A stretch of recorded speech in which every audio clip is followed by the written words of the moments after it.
I am Sure Sports. You know me there, I'm coast to coast representing. I mean, I say this is righteous representing for Omar. You don't know, come get the sports over here from near and far. Boy. Me say I am Sure Sports, one thing me sure about. When me say sure, that me not doubt. Come get your sports, get it over here. Come subscribe, repost and share. I am Sure Sports, one thing me sure about. When me say sure, that me not doubt. Come get your sports, get it over here. Come subscribe, repost and share. If me not sure, that me not say it. Know who score, that me not say it. Never know the game play, that me not say it. If me never seen a game, me no know who play. For your sports news, better come over here so. For your soccer news, then come over here so. If you don't love sports, still come over here so. For the day done, you are gonna love over here so.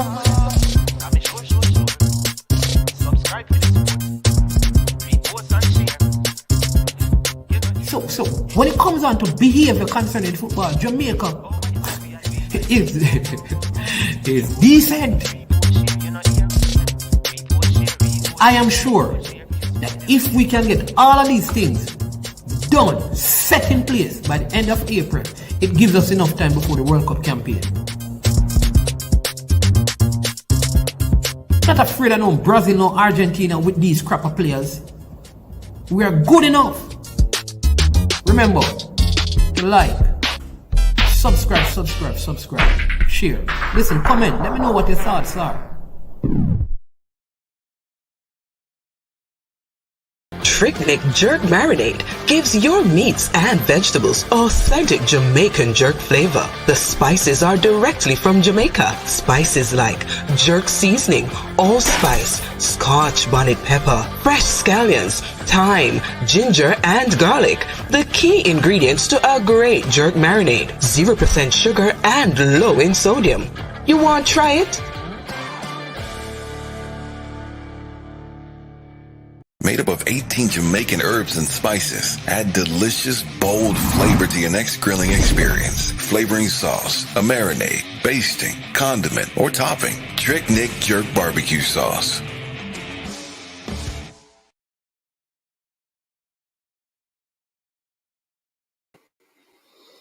All right, good afternoon and welcome to I Am Sure Sports.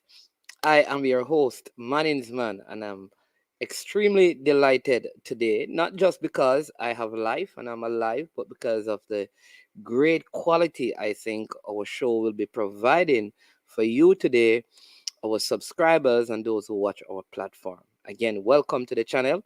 If this is your first time, it's always a pleasure to have you. If you're one of the regular viewers and watchers, it's also a pleasure to have you with us. All right, as usual, if you have not yet subscribed to the channel, go ahead and do so. Like the video, it helps so that other people can view it and share it with someone. We're going to have a very interesting conversation on our evening interview today. We have distinguished guests and they will be here with us. But as usual, we want to give thanks to the sponsors of this video. The sponsors are Prestige Finance, lending a helping hand when you need it the most. They are located in Linstead, St. Catherine, Jamaica, and they're offering loans of up to 100,000 Jamaican dollars to help with back to school and other expenses you may have. It's very simple. All you have to do is give them a call at 876-884-7390. There's no processing fee, same day processing, and only 0 to 4% interest rate. Also, big up Launch Legacy, where they handle risk and seek legacy for all your personal insurance need in Canada and the USA. Visit them at launchlegacy.com or call or text them at 647-989-0782. All right, I'm not going to waste any more time because this is going to be good, and I have an hour and I want to maximize it. You know, you have ever eaten one of those juicy fruit, maybe a mango, and you want to make sure that you get every single thing out of it, and you have to squeeze. There you go. We're going to try to get everything out of this hour that we have. And I have two guests today, right? I'm going to save some people say the best, but I'm going to save the better for last. So I'm going to bring up the man from Kingston College first, whose team had a game yesterday that they won. They defeated Calabar, and that's one of the reasons they defeated Calabar. So I'm going to put him up first just because his school defeated Calabar. All right, and I won't even give him a long introduction. I'm just going to bring him on and then skip over to more important people at this time. Coach Adji Edwards, welcome, sir. Good to have you. And Always congratulations. a pleasure, my friend.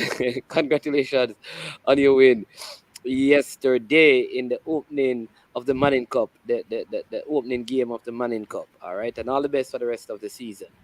Thank you very much. Yeah. We have also with us Mr. Gus Williams. Mr. Gus Williams is presently the head of talent recruitment with Blackburn Rovers in the championship in England. But he has spent over 20 years working with Welsh football as head of talent identification. And as you know, we have had serious struggles with our identification of talent in Jamaica and our recruitment of talent. And we believe that he today, by his own experience, will be able to add value to the work that we are doing here. So I'm going to invite him to come on, and he's going to do more justice to his bio than I did. So there you go. Welcome, Mr. Williams. Good to have you. No, thank you very much, Manning. It's really good to be here, and it's a pleasure and an honour to be on the show. And thank you for the invitation from Andrew initially. But just quickly, you mentioned there important people in the studio. The most important people, Manning, are the ones who are viewing your show at the moment. You know, your listeners, your followers, they're the most important people. So, you know, a big welcome to those guys. Awesome. Wonderful. Now, I don't know how many of the viewers know who Gus Williams is. They know Andrew and I. We are celebrities. We're always out here, you know. You work behind the scene, but like Andrew, he's always in the media, man. Media is his house. So, Gus, why don't you share with us a little bit about you? Give us some background as to how you got involved in football. Did you actually play this sport? How did you get involved? And what are your present roles and functions now? No problem at all. I got involved in football many years ago, as all of us do when we were young, and we fell in love with the game and started playing on the streets, and then started doing a couple of coaching badges when I got a little bit older, and left the game behind for a while, and did a bit of traveling, and came back and decided, you know, I need to focus, reset, and football is the passion, football is the drive. That's where the enthusiasm sits. So let's get involved in football and try and get a full-time living out of football. Obviously, it's a hobby for all of us. It still is a hobby, but it's certainly now a hobby that incurs more sweat than you did when you played. You know, so that's a fascinating thing about the game. But certainly, doing all the coaching qualifications across the years, the UEFA Pro license, and then the Masters in Sporting Directorship, and just recently completed the UEFA Elite Scout program.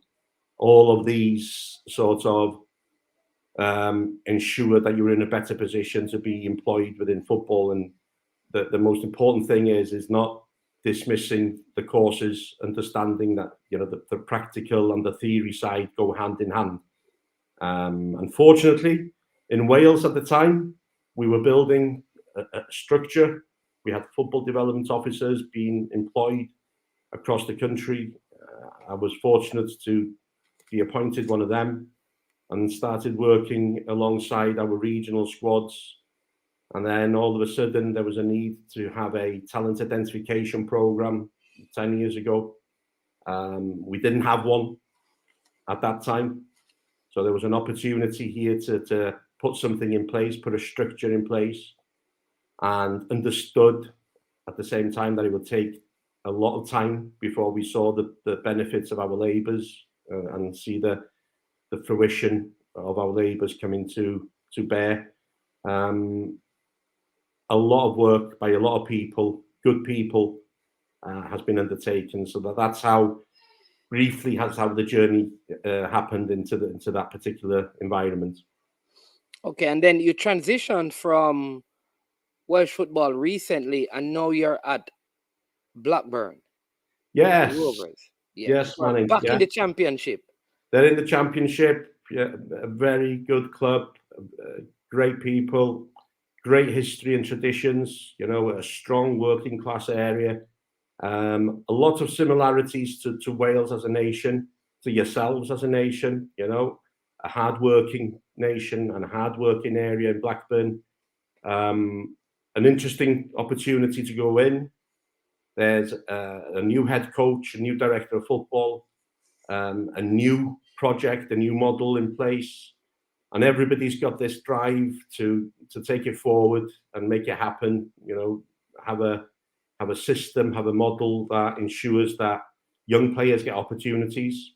We bring players in, obviously, to add value to the squad, with the hope, of course, that we get back into the Premier League.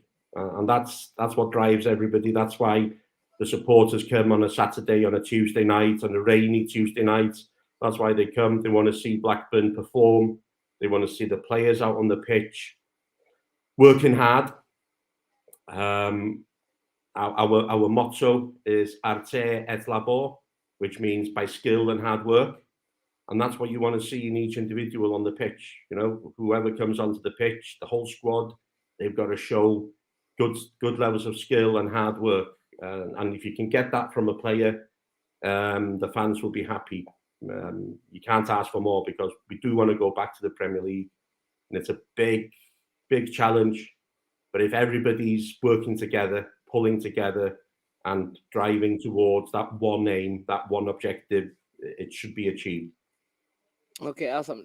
Just on the same note, are persons in your capacity allowed to work with national teams and clubs at the same time, or that would be a conflict, or it's just that you could do it, but it would, each one takes up too much time for you to do it properly, so you wouldn't, or it wouldn't work, like, yeah, because there's a conflict of interest? Of course, no, there's a conflict, and I've obviously left my role to go to Blackburn, because my role at Blackburn is full time, and I wouldn't be doing anything else outside of that. Because if you're going to do something, you have to do it properly and do it well, you know, and that will take time. And as we know, even if there was 8 days in the week, Manning, the 8th day would still be taken up by football. You know, there's no point in saying, I wish we had more time, or there's not enough days in the week. Every hour, we know that time waits for no man, so we've got to make the most of our time. And that football certainly takes your time, that's for sure. So no time for anything else. Okay, awesome. All right, so let's go to the national level. Coach Andrew, whenever you have a question, you can also chime in. You can ask your questions, and then if the viewers have questions, we will also get those. But Wales, in terms of population size and some of the dynamics of their football, similar to Jamaica, I know they had a qualification. This is actually going to be the second time they are qualifying for World Cup football. All right, you know, got a Gareth Bale to play for Wales instead of England, which he could have done. And I think the same thing with Aaron Ramsey and a lot of other quality players.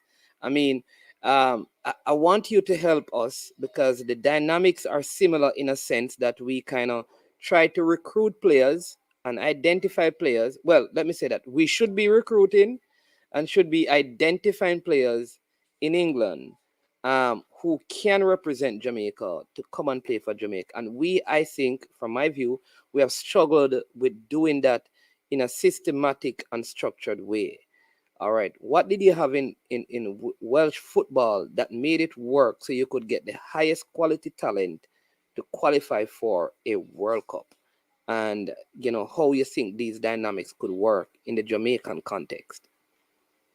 Yeah, a very good question. And it takes me back to the time when our technical director, both he and I, sat down, and he said, you know, I want you to put a structure together, a talent ID structure. We need players. We need to source players. And he said, and I asked him, what do you want me to do? And he said, you tell me. It's a blank sheet of paper. You do what you have to do. Well, the one thing that I ask, he said, is that we don't miss any players.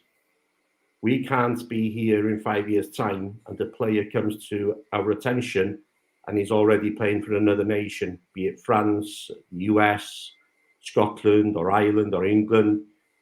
If we know about him, then fine, no problem, he'll have made the choice. But if we have missed him, then that cannot be allowed. So we've got to make sure that we have a system in place, a database of players, a pool of players that ensures we have not missed any players. So that's a big task, you know, trying to make sure that you don't miss any players, because at that time, in 2012, how did we know if we were missing players? Because we didn't even know if they're Welsh, you know. So we had to work hard. We had to put a structure together.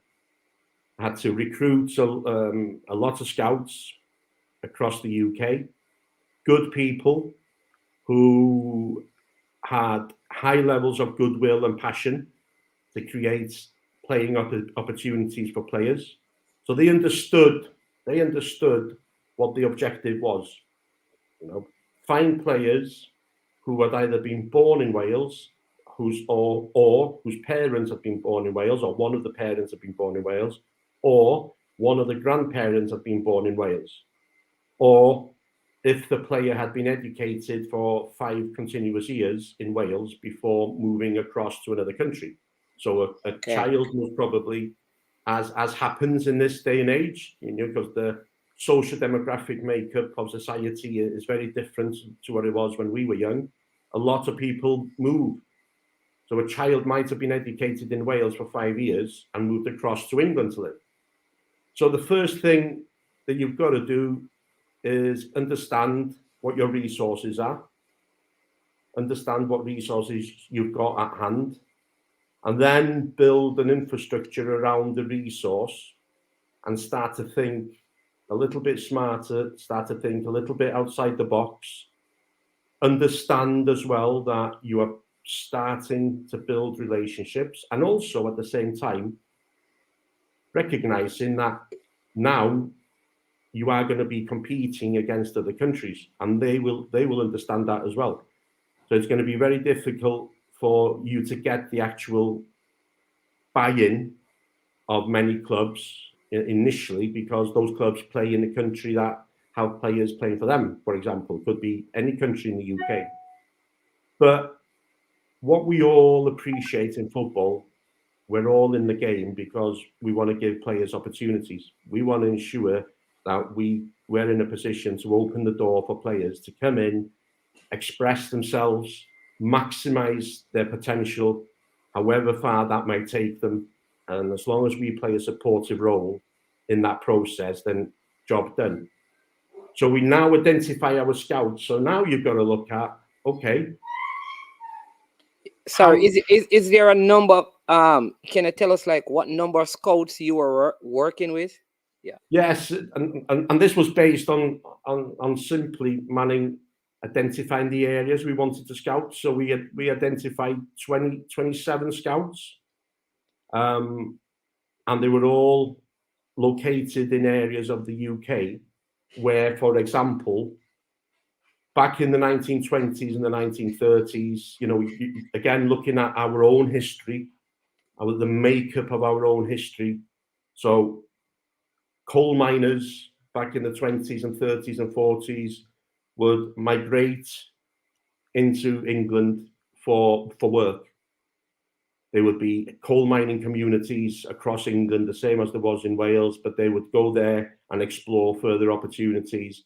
So all of a sudden, places like Nottingham, Leicester, North East England, Sunderland, Newcastle, those type of areas become an area of interest for us. And then you've got to consider, you know, all those people that join the military from Wales, and they're going to be based in different places across the UK. So, for example, the Royal Navy have got a number of ports down in the southwest of England. So we've got to start connecting with those clubs and exploring potential players in those clubs who've got Welsh ancestry. And then you've got to think about players, professional football players, that actually came into Wales to play football for Cardiff or Swansea or Newport or Wrexham, and may have got into relationships with Welsh women, married and had children. What are their children doing now? Were they playing football? Whoa. And where were they? So monitoring the movements of ex-Welsh players, professional players, and identifying where they were now, and if they had children and were playing for clubs. So they would be 3 different types of considerations that we undertook, and that gave us a platform to build from. And then we started, because what we had in Wales, if you can imagine, Wales as a country is 200 miles in length and about 40 miles wide in the middle. In South Wales, it's a lot wider. In North Wales, it's a lot wider. But at best, it's about 40 miles wide, if you like. And it's full of mountains and hillsides. I don't want to miss this, right? Sorry, mountains. You're giving us the geography. So geographic landscape, right? Yeah. So the 3 consideration is you look at the history, like culturally, where did the early citizens or Wales go? They went mining in certain areas, and they went into the armies in certain areas. So you check the geography of those areas to scout for players. That's one. And then you looked at the pro players who came into Wales and may have been in relationships. That's 2. What is the third?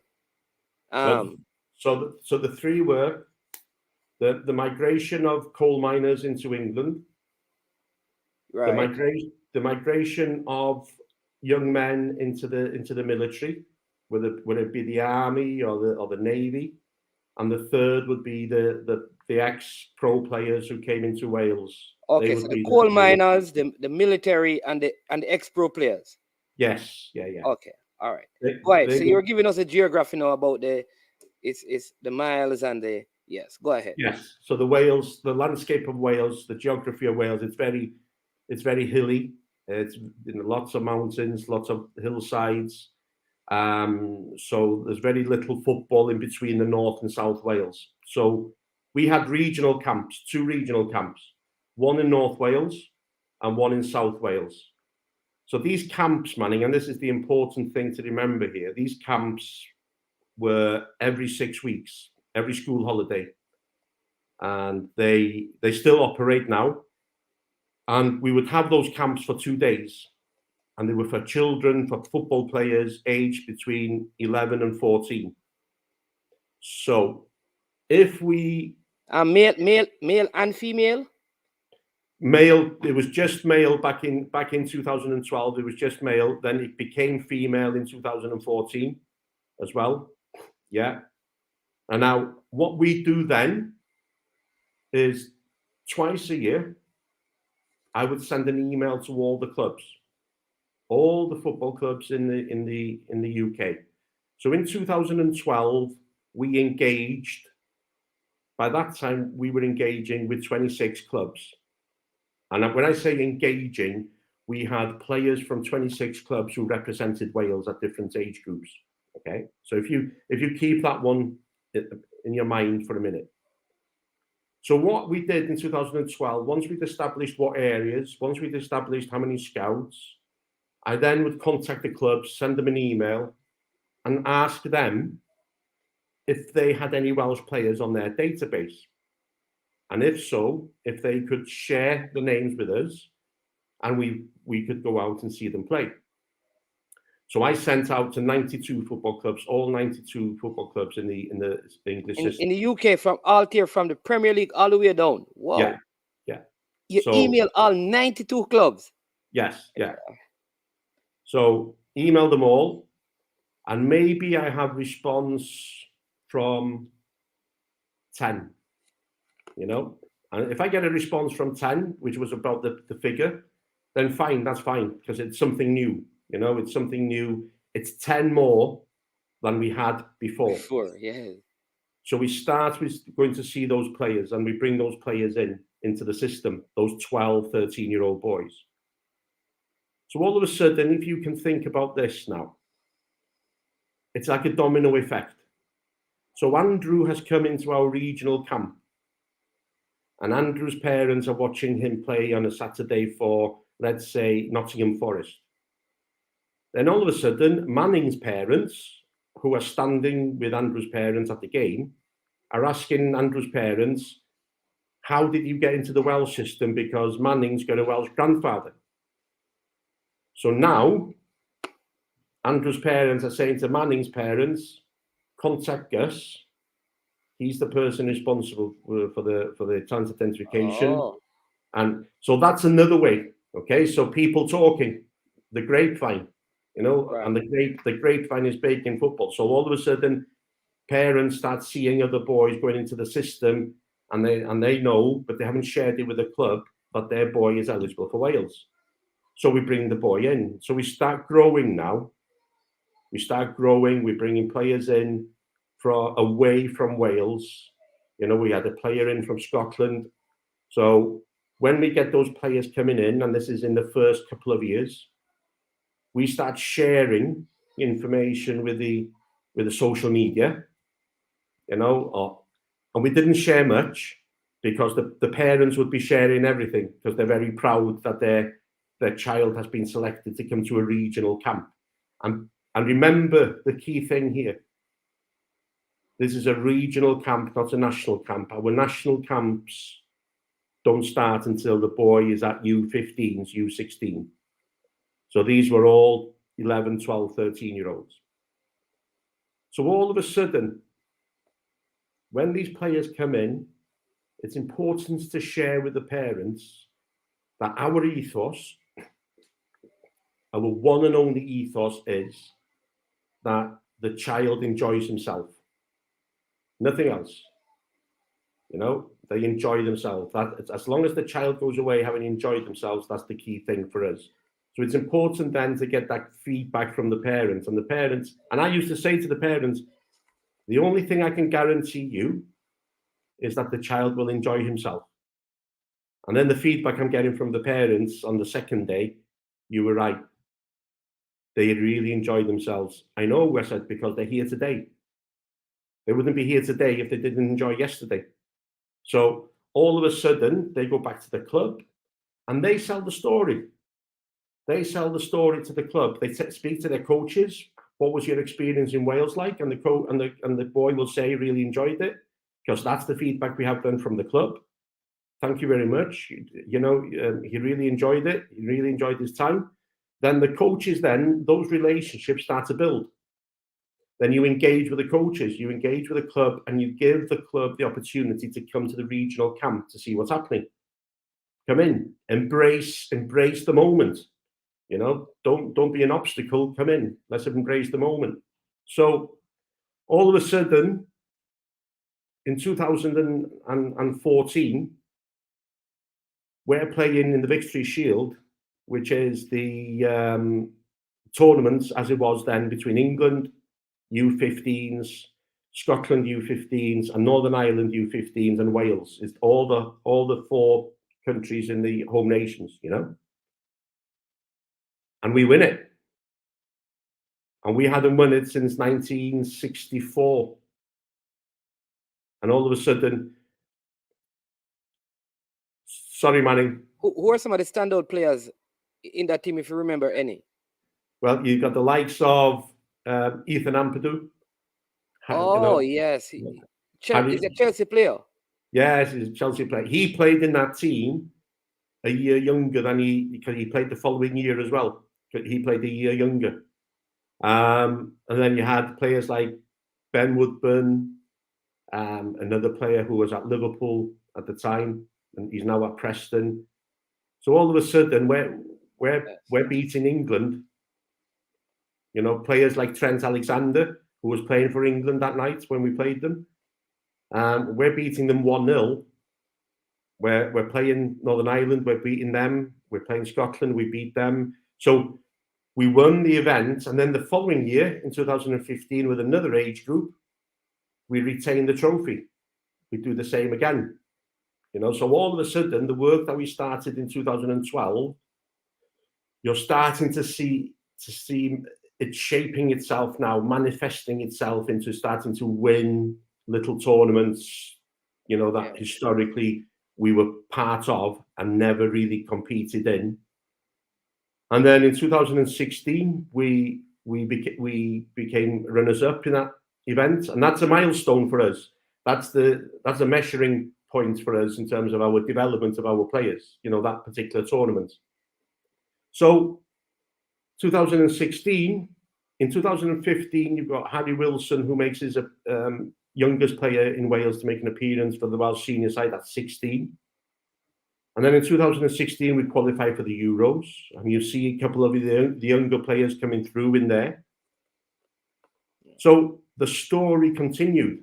It manifests itself now into something of real interest for people, because as you guys know, anything in life, if you're successful in anything in life, the demands change, the expectations change. People want to see you do it again and again and again. Yeah. Someone helping you, Gus. Someone helping you, saying that the player you were talking about, I think from Liverpool, was Brennan Johnson. Brennan Johnson was at Nottingham Forest. He wasn't in the Victory Shield team. Okay. Yeah, okay. Brennan was at Nottingham Forest. So Brennan came into the system a few years ago. Do you know that his father represent David Johnson is Jamaican as well? Yes, yeah. So while Jamaica wasn't recruiting in, Wales had a good plan. Yeah. All right, continue the story. Go ahead, Coach Andrew. Gus, before you move forward, right? Earlier when you mentioned the regional camps, in Germany they have a similar thing. The best of my understanding, they don't recruit outside of Germany, but what they do is that these regional camps are responsible for clubs within a particular region.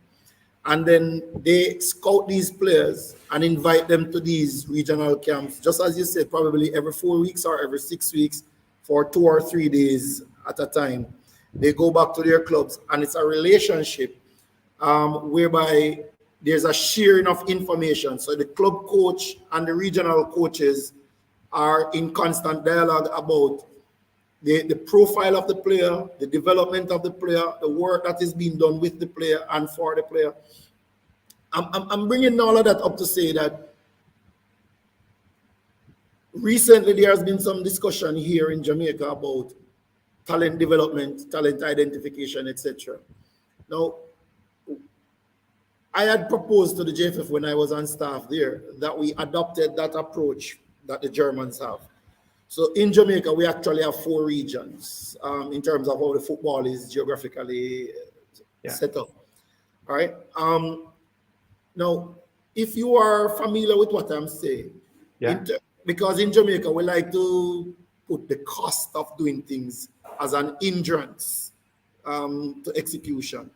If you could conceptualize what I'm trying to say here and just give an idea, how could that work without exorbitant costs? I think you've got to look at, we were in the same position. Sorry, I was going to get to that, Coach Andrew, but I wanted him to finish. But to add to it, because this sounds very expansive. And a nation like ours, I know one of the first things is what Coach Andrew bring up. People are going to talk about the budget. So, so you can segue into that when you finish making your point.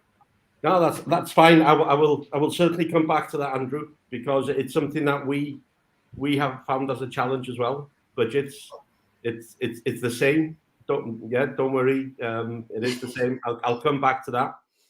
So all of a sudden now, the demands change. So we need to go further into the program and dive deeper into clubs.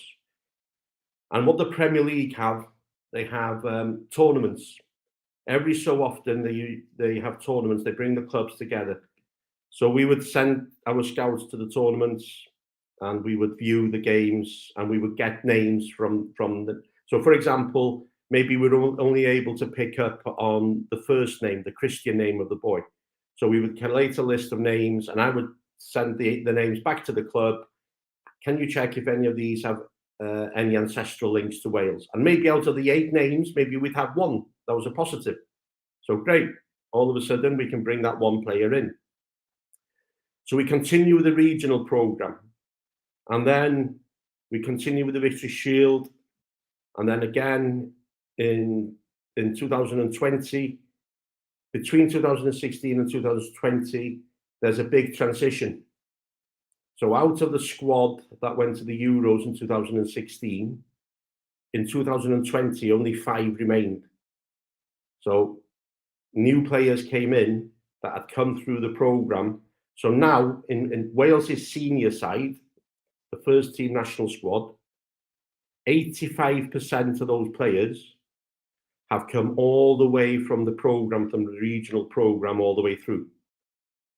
The remaining 15% will have come in at a later stage, been identified. Kiefer Moore was identified later in his playing career.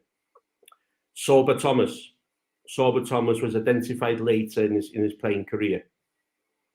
So the key thing to remember here is that 85% of those boys came through from the age of 11 all the way through. Some of them didn't play for the under 19s of Wales or the under 21s. They went straight into the first team. So the gentleman who made the call earlier about Brennan Johnson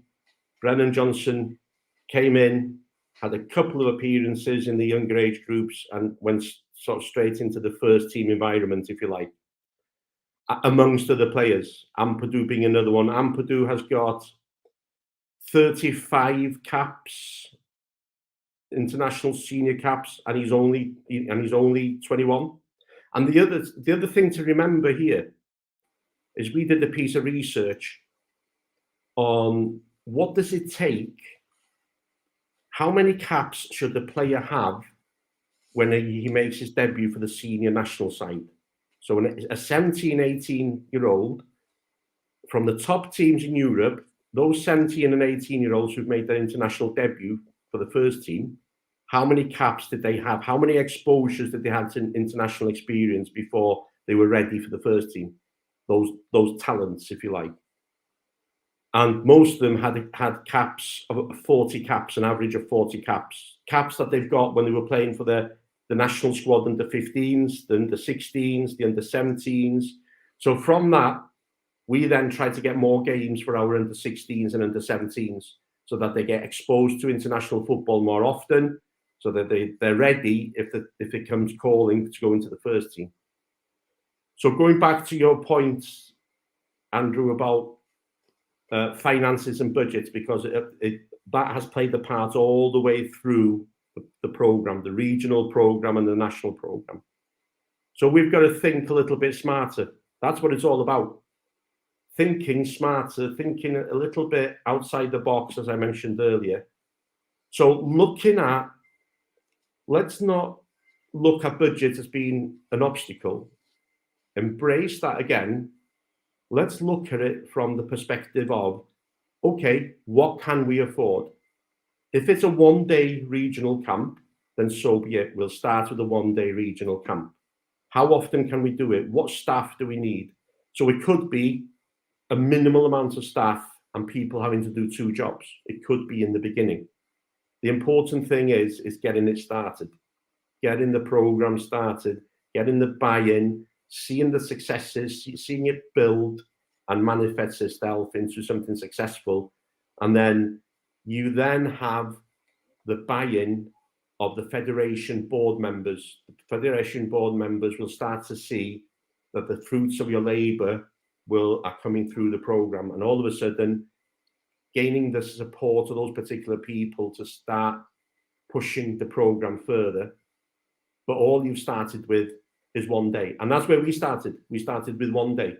It was a big push to get it to 2 days, and we played our regional camps in the beginning were on school fields. And then what happened was we had to make sure, if we were bringing professional players in from professional clubs, we had to make sure that these players had good facilities. So in our regional camps in 2012, for your information, 40% of the boys that were coming to the regional camps then for the 1 day were from professional clubs. 60% of the boys that were coming in were from grassroots clubs. So we would have 58 boys coming in for one day with 2 coaches, and the 2 coaches had to get 26 boys each to start assessing those players, which you couldn't do. You could never assess 26 players as an individual coach in one day. So what we had to decide, right, if we want players to come in from professional clubs, we've got to turn the percentage around. Because we can't have Andrew coming in from Notts Forest and he's playing with grassroots players, and he goes back to Notts Forest and he says, I'm not going there again because the standard wasn't the same as I've experienced here. So that's when we changed it. In 12 months, we had 100% of the boys attending the camp were from professional clubs. So the 60% of grassroots players then were pulled out of the program, and we put them in another program for a grassroots. In 3-4 years later, we've set up a grassroots program because we had to look after them as well. So we turned it around in 12 months. One day, minimal staff, getting the program, getting the players in, and we then push. If we had games for the regional camps, like the regions playing against each other, our north versus south, we would make sure that the facilities that we used were given to us rather than having to hire the facility. We made sure, we were relationships again with the clubs, and they would say, yeah, use our facility, no problem. The parents will come, they can buy from the cafe. Parents will purchase drink and food from the cafe, so they were happy. So in 2020, you've had success. 2016 semi-finals of the Euros. Germany, I went to Germany in 2018 to see their structure.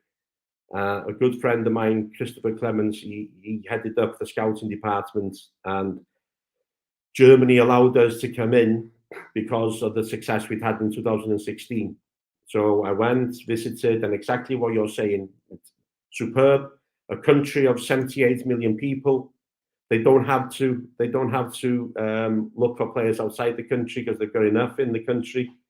And the biggest problem they've got now is Turkey have got regional camps being set up in Germany, obviously, because the amount of Turkish citizens in Germany and the players that are available, they're setting up regional camps in Germany, which is great, It's an opportunity for the players. So we then looked at coming back to Wales now. 2020, we qualify again for the Euros, a new batch of players, young players being exposed on the bench, Brennan Johnson coming on, Ruben Colwell being exposed, Harry Wilson is gaining tremendous amounts of caps. All of these players have come through the system. They all know each other. So they've all been together. 85% of them have grown together. But Gareth Bale and Aaron Ramsey, they didn't come through the system though. Yes, they came through. They came through the regional system, because what happened was, Manning, the regional system was in place before the talent identification program. So going back to what you mentioned before and Andrew mentioned before, because when Aaron Ramsey and Gareth Bale came through, most of the players in the system then were from Cardiff and Swansea, from Welsh clubs. So Gareth was in Cardiff, living in Cardiff, playing for Southampton. So he was in the system because of people, relationships people had. So people had told the coaches, you need to get these boys in, let's bring them in. So Gareth and Aaron and a number of other players, Joe Allen, for example, they were in the system because the clubs had told the federation, your regional camps need these players. So it wasn't that the talent identification program, right? But it was a regional system. Yeah. You know what I'm listening to you, and this is there, because I don't know, Coach Andrew, but do you have a manual with all of this that is not exclusive for the work? Because like something like this, I'd love for the people in football in Jamaica to see an actual manual. I hope they are listening and they can take as much information, and maybe, I don't know if they are interested, but I think this kind of, like I said, intentional planning is what we need. And I like what you said. If you start it, then the resources will also come on. But don't start because you don't have money. Yeah. Do what you can with what you have, and then resources. But one thing though, I think like it will be a little bit difficult for us to get like a younger player out of say England to come to Jamaica. So maybe I don't know. Is it okay for us to have the camp say, because you mentioned the history of the nation, that a lot of your players are in the coal mining areas and with the Royal Navy. A lot of Jamaicans are probably in London. A lot migrated there. So maybe we can find a club in London to partner with to have camps, or a school to have the camp there, because we'd have the scouts over there and we have it there while we have it out here in Jamaica, and probably in the United States, in North America, we do the same thing. And even in Canada, because we have people in Canada, in the United States, in England, and in Jamaica. Coach Andrew. Manins. Yeah. So a couple of quick things there. For us in Jamaica, I think it is very, very important that we emphasize the development within as a priority. Whether we want to put it first or alongside, that's another matter, right? What you're saying about having the camps in the UK, that is something that there's precedence for already. If you recall Damani Osai, who was called to the national team recently. Right, yes. Yes, so he is a product of that same scouting mission that was undertaken by myself and Juicebel and Coach Wendell Downswell back in 2015, right? And even before that, we did a similar scouting in Florida, a place called Sarasota, in Florida, way back in 2012, when we were recruiting for the national under-17 team. The challenge is that it is not something that is structured within our technical development plan.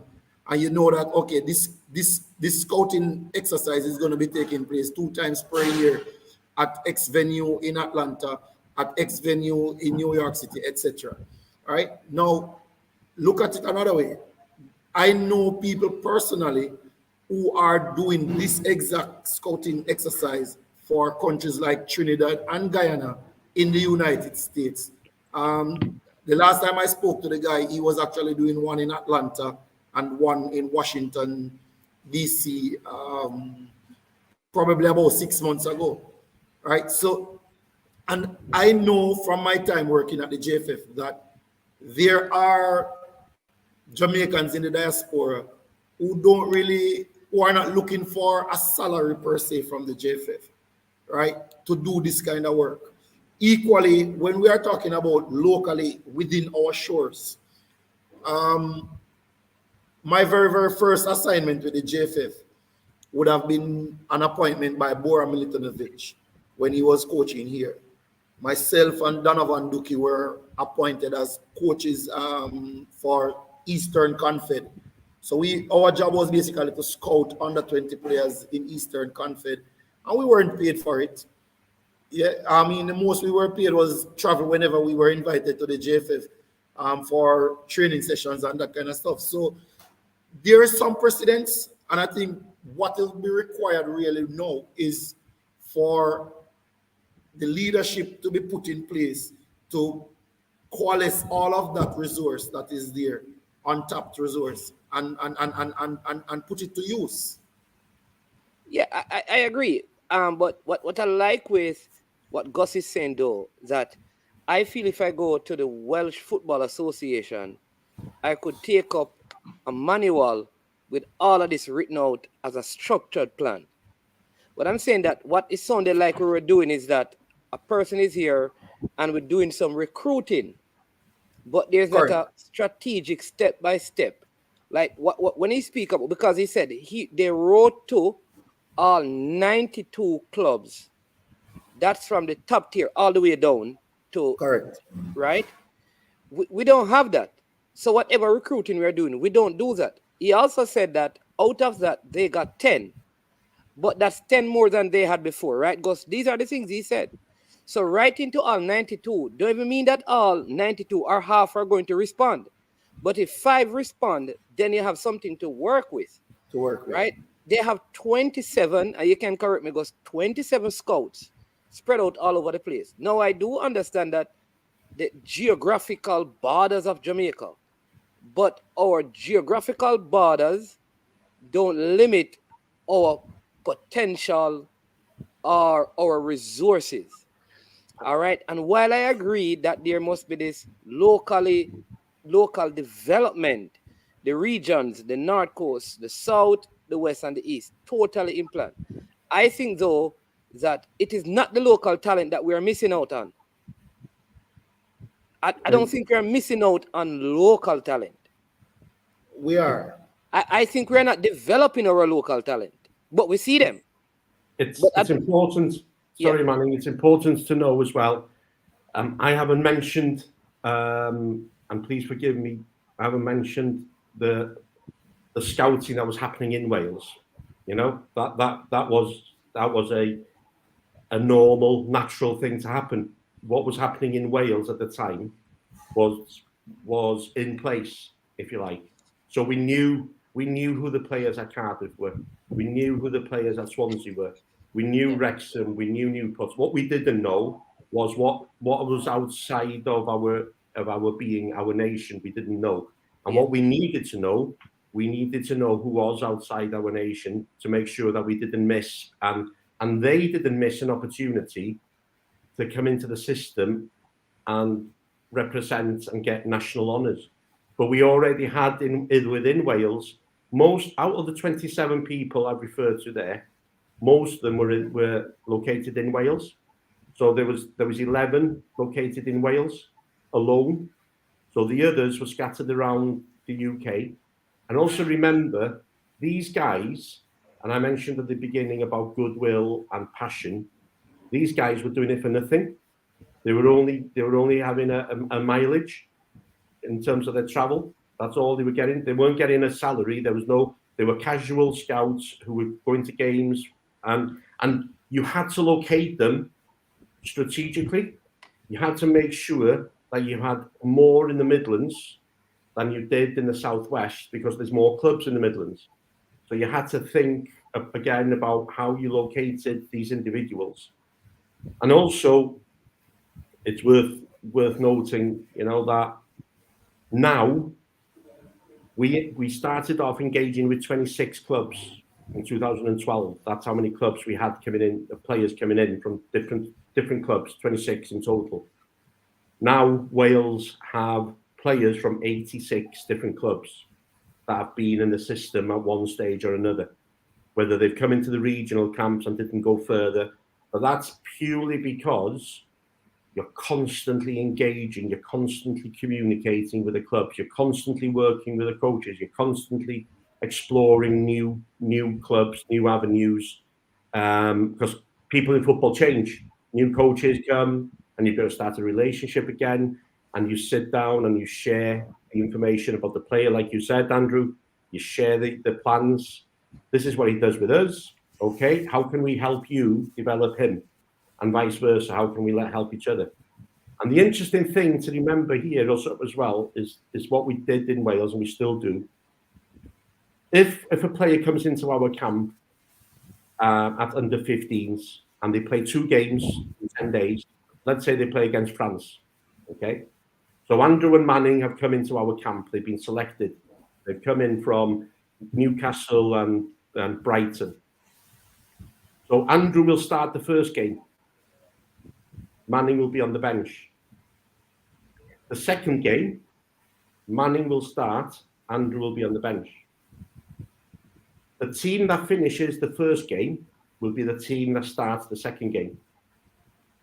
And we simply do that because we want to give everybody the opportunity to sing the national anthem.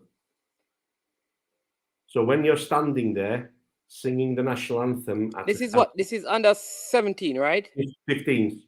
Under 15, okay. So their first experience of international football, we've got to make sure that Manning and Andrew go away from the camp feeling really proud that they've played for Wales. And one way that they feel that affinity is that they stand up and sing the national anthem at the start of the game.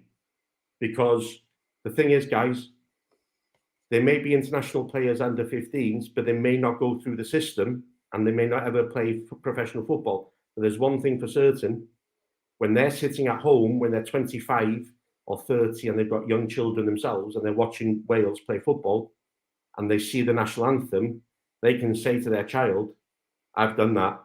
I've stood there and sang the national anthem. And that is the difference between looking after the player and identifying that the player is a person, not a player. He's a person. First and foremost, he's a person. So exposing that person to that emotional side of football, standing there, singing the national anthem, feeling proud, he's gone away, happy, and that moment the parents are seeing. So all of a sudden now, you've got a player who wants to play and do that again because he's felt it, he's heard it, he's felt it, that emotion inside him, that drive, that passion that he's got, he wants to come back and do it again. So when we have players, and we've had players who've been asked to go to other countries because they're eligible, the other thing that we've done and we do is we've encouraged them to go. We're not going to stop you. Go and experience it. We're not going to be an obstacle because who are we to stop them going? At the end of the day, again, they're people, they're persons. So they need to experience it. They're the ones that'll make the decision. We're not going to sit down and say to them, listen, don't go. You won't like it. How do we know? They've gone, they've experienced it, and they've come back to us in Wales as it was then. I speak in the past tense, obviously, because I'm not there any longer. But they've gone to those countries and they've come back and they've gone back into Wales and they've said, no, I prefer it here. Why do they prefer it here with Wales as it was? All their peers around them, all their teammates have come through the system with them. And they've felt the national anthem at an early age. Everything that the first team experienced, the environment, the culture, all resonates with the younger players. And that takes time. And that's why it's taken 10 years now to see the first team, 85% of those players, like I said before, now in the first team. It's taken 10 years for that to happen. And those players have contributed on the pitch in terms of the minutes, in terms of the successes to get Wales to the World Cup. And all the staff in the background have worked really, really hard with resources that wouldn't happen in bigger countries. They'd have bigger resource. But it's always the same, isn't it, really? It's about infrastructure. It's not about the size of the building. It's about the people in the building and everybody coming together. No, so I'm trying to figure. So I think, I think that kind of answered what I was saying and what Coach Andrew was saying about, because you're not ignoring what is happening locally in Wales, but you're ensuring that you capture everybody outside of Wales, because those you don't know, which is what I'm saying. I think what is happening in Jamaica, sometimes I think this is what we need to work on, is that we need to better develop the talent that we have. And this is where now the regional camp that Coach Andrew is saying, where you get the top quality players, like you did, to play against the top quality players. The South play against the West from under 13, those age group. And so you have them playing where they come in and they play these regional tournaments at the under 12, the under 13, under 14, under 15. You have a database. But while that is happening, I think what is critical is the 15-year-old who is at Crystal Palace that has a grandfather who is Jamaican. Are we going to wait until he's 21 and break into the Crystal Palace senior team, played for England in the U19s? By the time when he has sung the anthem there, he probably is more convinced. And that's why I'm asking, Gus, is there any way, because I don't know if your federation pay for the players who are in, say they are in London how do they travel from London to Wales? Because I'm thinking we may not be able to afford them coming out to Jamaica, but we could we could set up a system where we partner, say, for example, like I said, with one of the smaller clubs in London, um, maybe that Wimbledon, I don't know, to do something with that club where we could actually use their facility to do something in a specific area of London. Do something out in where Birmingham, because in Birmingham you have Aston Villa, you have Birmingham City, Wolverhampton Wanderers. All of these teams are out in that area, and a lot of Jamaicans are in Birmingham as well. Yeah, no, and Manning, it's important to remember here in our regional camps, they weren't residential camps. The parents have to pay for their own accommodation. So if the boys coming over to Wales and the regional camp is in Newport, and the boys coming all the way from Brighton, they don't get travel expenses, and there's no accommodation. It's entirely up to them if they want to take the opportunity up or not. They have to arrange their own accommodation. They have to arrange their own transport. It's only when they reach the national squad that they get residential and travel reimbursement. But at regional level, all the players, there's no commitments, there's no travel reimbursement, there's no accommodation. So sometimes people have the perception of that we would be offering those type of things, but we don't. You know, Wales only have a camp. Going back to the budget again, Wales will have a regional camp, and the players will come in and stay. Some of them, you see, will stay in their grandparents' house or families that they have in Wales because they've come. Others will stay in hotels, but certainly none of those in the regional camps are reimbursed. It's only national camps. So Gus, it's the same thing when we invite youth players for trials with the national youth teams in Jamaica. At least when I was there, until they are selected to the team, they take care of their own travel expenses. Yeah.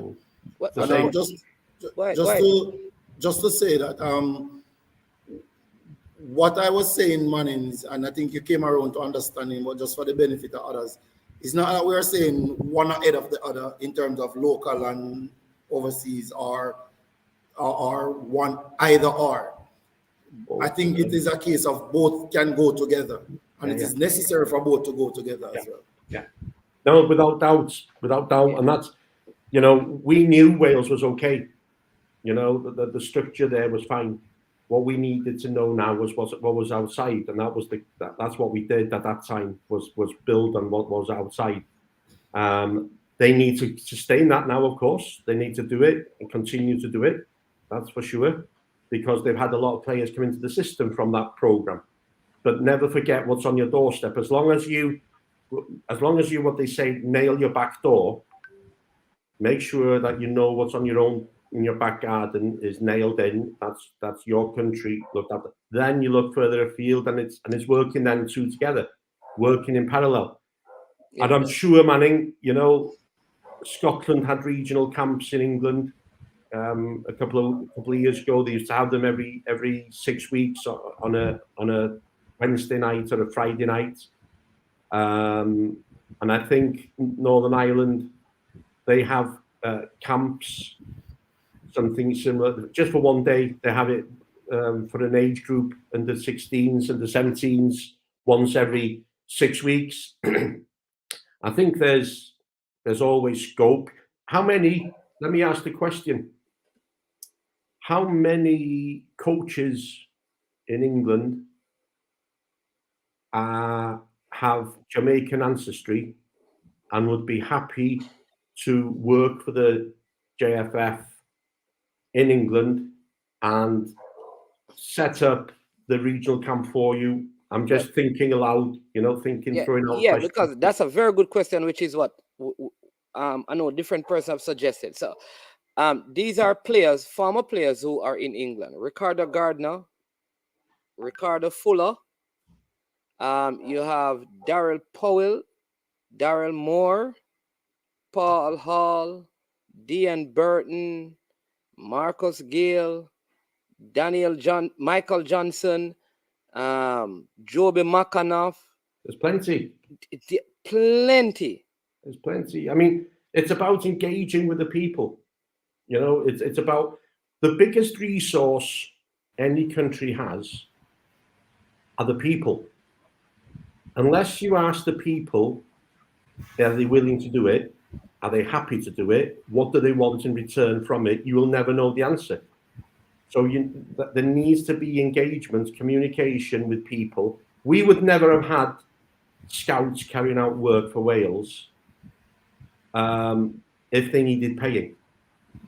The people that Wales asked to do the scouting work for them, they were good people and they carried a lot of goodwill and they were happy to do it because they wanted to create opportunities for players. It wasn't about them. It wasn't about them, oh, I'm a Welsh scout. It wasn't about that. It was about making sure that they were able to help a process, to be part of a system. And that the biggest accolade they could have, the biggest success they could have was seeing a player go into the system. But until I asked those particular gentlemen, listen, are you happy to do this role? But we can't pay you. We can only pay you mileage. Are you happy to do it? Until I asked, I would never know the answer. And the answer would be yes, I'm happy to do it. But you're always wary of asking because the perception again is that people always need paying. But there are some people out there who are more than happy to help if they're asked. If anybody asks them, I'm sure they'd be happy to help. And again, the best resource you can have is people, because people will do lots for you for little pay, for little return, because they're opening doors for other people. All right. So for the persons in the comment section, I know there's a lot of comments, and you may be wondering why I'm not putting up the comment, because we really have a short time with Gus. He said, it's an hour. We're actually past the hour, and I wanted to make sure I gave him as much time to talk without, interjecting with questions. But Gus, we did say an hour. We have passed the hour, and I want to be. I want to keep my word, unless you have a little bit more time that you can go on, but it's at the point, and we did say an hour. But I mean, there's so many comments and questions. Yes, go ahead. Stick a pin, please, because before Gus even decide whether or not he's staying on, I need to crave his indulgence. Because we spoke a lot about what you have done and this, whatever, but I'm not sure we have actually spoke enough about the success. So at the top of the conversation, Gus spoke to the fact that a very key ingredient in the success is the word of mouth from persons who experience this goodness of playing for Wales, going back and talking, coming into the regional camps and talking about it. Right? And we see that all the time with salespeople. They tell you all the while that word of mouth reference is always the best. I think that is something that we have to pay attention to, the kind of experience that people get when they come into our environment, so that they will go back and say the good things that will attract others to us. Yeah, definitely. Having said that though, Gus, I know, because we have a relationship already about the success of this talent identification program, in terms of where Wales was 10 years ago, ranking 117 in the world, to being ranked number 17 today and qualifying for the second World Cup after 60 years, I think it is, something like that. All right, so if you could just speak to that a little, please. Yeah, and you look at that now, in that 10-year period, Wales are ranked in the top 20 in the world, have been for the last sort of 4 years, and that's the demand now. They need to stay in there. They need to qualify now for every major competition, back-to-back Euros. They've done the World Cup. They need to qualify for the next Euros, and they need to qualify for the next World Cup. That only comes if the production line of players continues to be the same. So when you look at the years that have gone, the last 10 years, when Gary Speed, God bless his soul, put a plan together with the technical director at the time, Oshan Roberts, to make sure that the vision they had, which was 10 years down the line, that the program in place now was ready to come to fruition in 10 years' time, it had to start somewhere. So it's like I heard yesterday, an interesting quote yesterday. You can't plant the seed today and expect to eat the fruit on the same day. You know, you've got to allow the seed to grow. You've got to allow it to grow and develop. And then once it's come to fruition, then you're able to eat that fruit. So you can't plant the seed today and expect to eat the fruits today as well. And that's why you look at Belgium, Germany. Germany reset in 2002, and they had their first successes after that in 2012, if you like. And then you've got Belgium, who reset, had the 10-year program. We went over to Belgium when I was working in the FAW.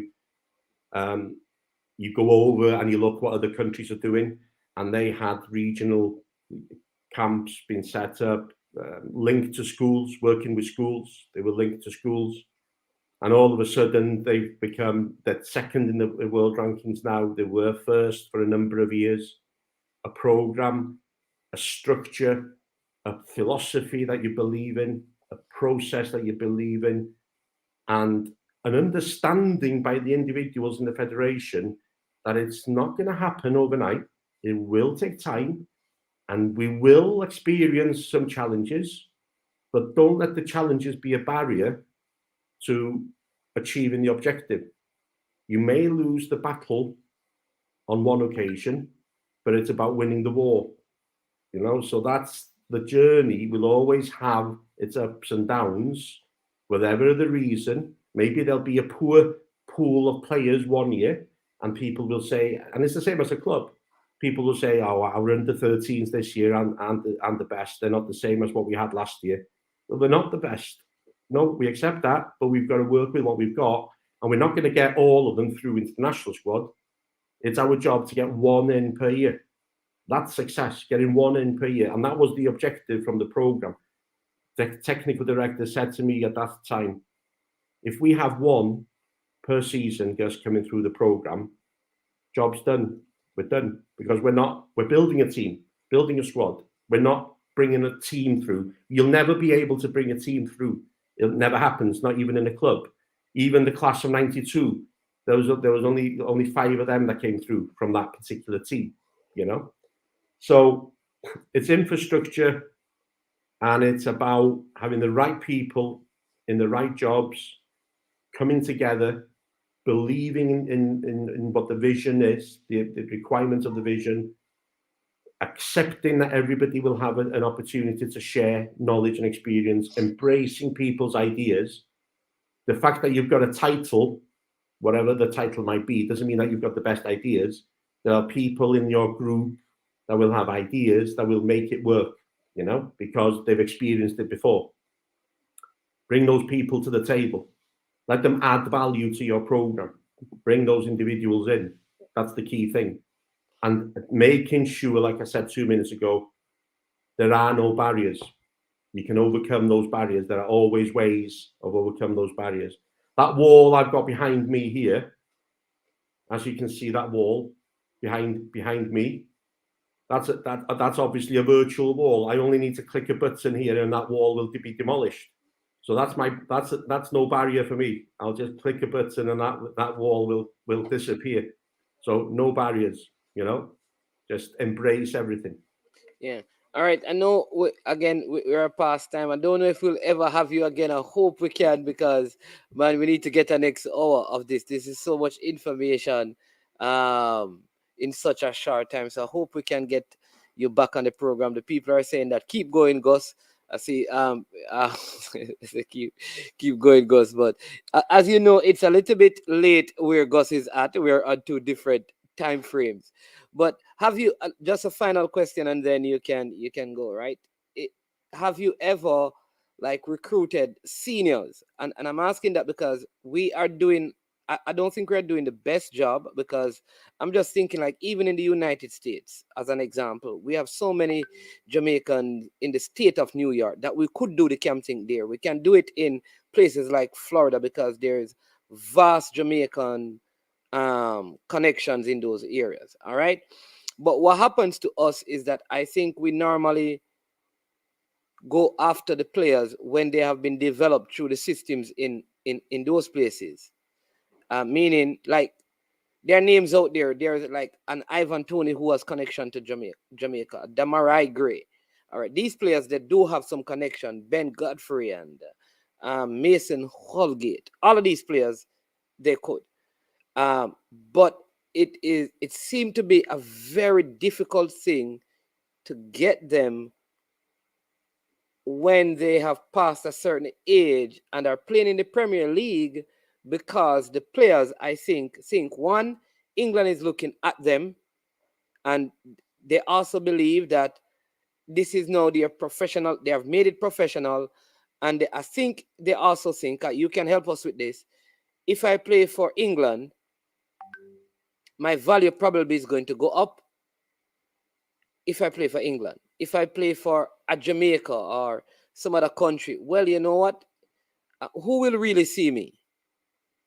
How much value goes up on my, how does my market value increase?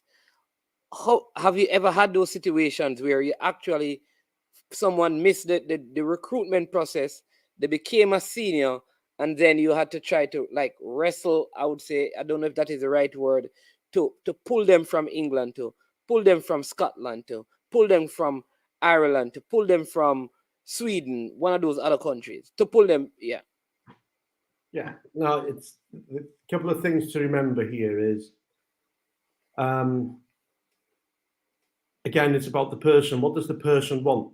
What does he want from his footballing career? What if he wants to play for another country because he believes that his value will go up or his career will be better there, then that's fine. You know that you're not going to change that person's mind. But if he believes that and he's considered all aspects that can affect it, for example, if I'm going to play for, let's say, Germany, okay, we'll use Germany as an example. If I'm eligible for Germany and I've played for the German youth team and I'm going into the senior team and I've played a couple of games for the senior team, I need to look at the size of the country. So there's 78 million people living in Germany. There's a good chance that I may be challenged considerably by other players because they've got lots of players. So for every position that Germany have, they will have over 50 quality players looking to get into that position. So I may not have as many caps as I wish if I play for Germany, because there's going to be somebody behind me. All I need is an injury and somebody comes in and takes my space, and all of a sudden they may be the next one, or if there's a better player coming from behind. So what's the turnover of players in that particular national setup would be the first thing I'd be thinking of.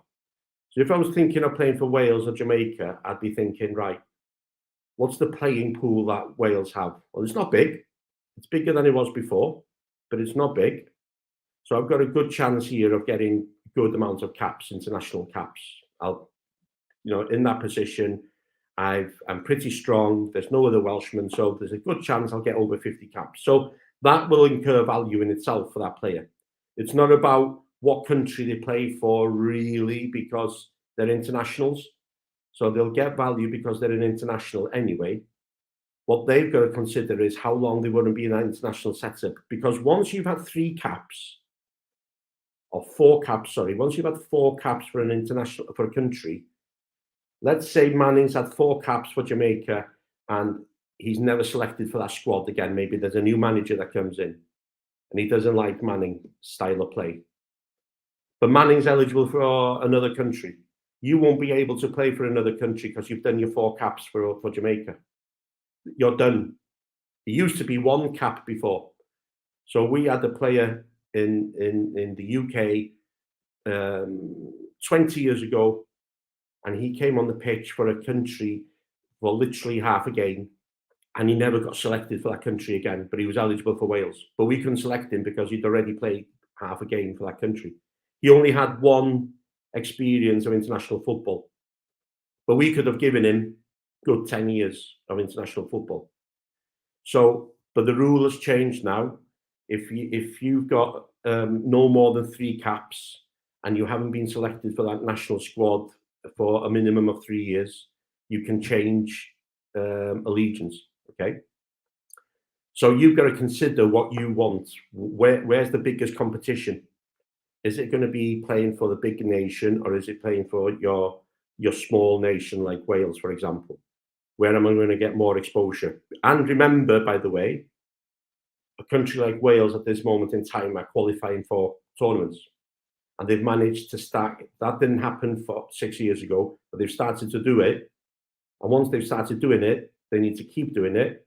So any player now who has a chance of playing for Wales, Kiefer Moore, Sorba Thomas, that we mentioned before, senior players who've been identified through the same method that we spoke about before, and working with agents to get them in, and they're in. So it's down to the person, the individual, to start thinking, right, what future have I got with this country? Would I have a better future with this country?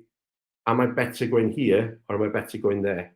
So, with Will Saha, for example, Palace, he's had that opportunity with England, but he's having with the Ivory Coast a better opportunity, and he prefers that. So it's up to the person. Awesome, Coach Andrew. Anything else? Listen, Gus, I don't know when because I'd love for you to come back, and then I will ask less questions and take, because the comment section, they all appreciate you coming on. Lots of love and respect being shown to you.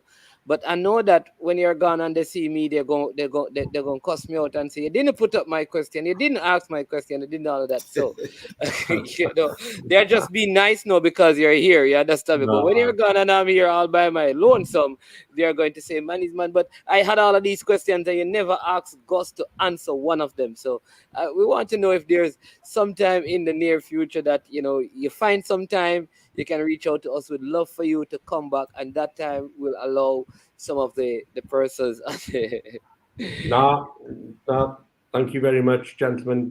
Thank you very much for the invite from Andrew initially when we connected. It's been great meeting you, Manning, and it's been superb being on the show and just giving a small insight into how they did it in Wales when I was in post. And certainly I've seen the comments, and I thank you everybody for your lovely words, and God bless you all. Yeah. Yes, and we also have that spoken about recruiting and talent identification from a club perspective, and just probably need to find out from you if there's Jamaican over there in Blackburn, or if you have ever identified any Jamaican. You see, we haven't even tapped into that part of the thing. Like, how far does your identification process go? Do you watch the local league here in Jamaica? Do you watch the national team? Have you seen any of our players ever that you say, wow, that's a good talent, maybe Blackburn should look at them? No, well, thanks for your questions. lots more. Honest. Working on a working vacation for Gus next year, man. Give him a little sun and sunshine. That's a virtual wall, man. This is a virtual show. We hope to get Gus back before. No, don't worry. He's going to be here. yes. Maybe when the international window comes. Maybe when the good people. Yeah, when it I just want to make the point that he's in a new role now with Blackburn, and it took a while for us to get him on the show, as you would know. Other people here wouldn't know that, but he has always been willing. And we have only just found this opening for it to happen. But I'm pretty certain that, once he's able, in a short while, we'll get him back with us again. Because there's a lot more things that we definitely want to talk about, for sure, 100%. No two ways about it. And, want to also just wish you the very best with your work here in Blackburn, Gus. And you and I will continue to keep talking. Yeah, man, blessings, and thank you so much, Gus. Again, take care. All the best to Blackburn. Would love to see them back in the in the Premier League. Let's see if that is going to happen. But thank you so much. Really, love the information, very enlightening, informative, and I hope that the powers that be would have heard and take something from it to advance and add value to what we presently do. So enjoy the rest of your night, and looking forward to us having more conversations. Thank you very much. Fantastic, guys. And I certainly will be back. Yeah, no doubt. Enjoyed it. It's been a pleasure. All right, Gus. All right. And Coach Andrew, thank you as well. Thank you for the connection. I know you're going to go ahead and celebrate your victory from yesterday's Manning Cup. But that's the next thing. I won't even touch on this because I have some issues with some of the stuff that is going on with ISA and some of the rules that I know you can't speak on these things. I won't even get you, but I cannot understand why our football is the way it is at that level. But next show for that one, Coach Andrew. But your team look good. Let's see. Look like a young team, but they look good. So, yeah, man. Bless up. And again, thank you so much. Every blessing, friend. Take care. Yeah, man.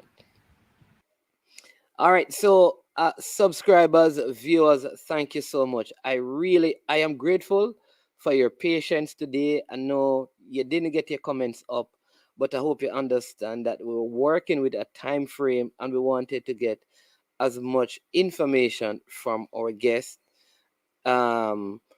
without having comments and just asking questions. He is going to come back, and it's not going to be too far from now. All right.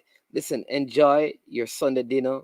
Get some ice cream, get some cake, drink some wine after you finish eating, whatever it is. And join us at 6:30 when we will be having Alex Thomas, former youth captain for Jamaica. Wolmerian, played for Arnett Gardens. He's now a coach in the local league. Untold stories. Some of the things that you never know.